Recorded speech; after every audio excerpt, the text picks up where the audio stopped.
Radio Flamme.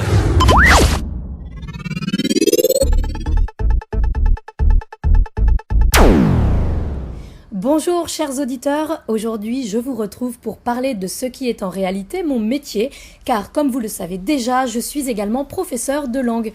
Si j'ai choisi cette voie, c'est précisément parce que je suis à mettre moi aussi dans la liste des traumatisés de l'école et que j'avais envie de montrer que l'on peut enseigner dans la joie, la bonne humeur et le tout en obtenant même de meilleurs résultats de la part des élèves.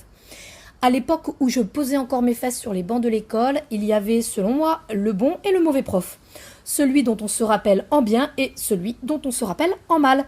Alors, où se joue la différence ? Eh bien, selon moi encore, les premiers ont compris que l'important c'est l'humain et les autres sont trop concentrés sur eux-mêmes ou sur leur matière pour passionner qui que ce soit.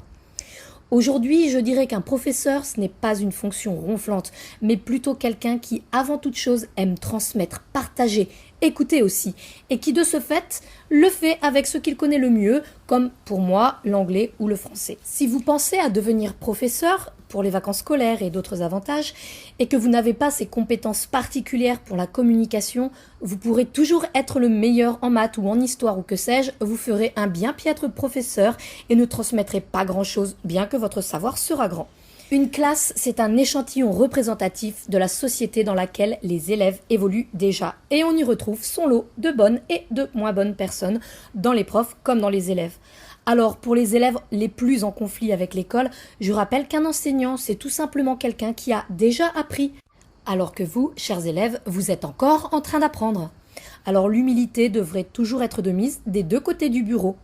Combien d'histoires pouvons-nous citer d'enfants à qui on a dit qu'ils ne réussiraient rien, qu'ils n'étaient bons à rien, etc. et qui sont maintenant devenus une star, un homme ou une femme d'affaires ou tout simplement ce qu'ils rêvaient de devenir ? Je terminerai avec cette phrase que j'adore. Le savoir ne se divise pas lorsqu'on le partage, il se multiplie. Alors, multiplions ! Merci beaucoup et à très bientôt, c'était Lucie sur Radio Flamme. Radio Flamme.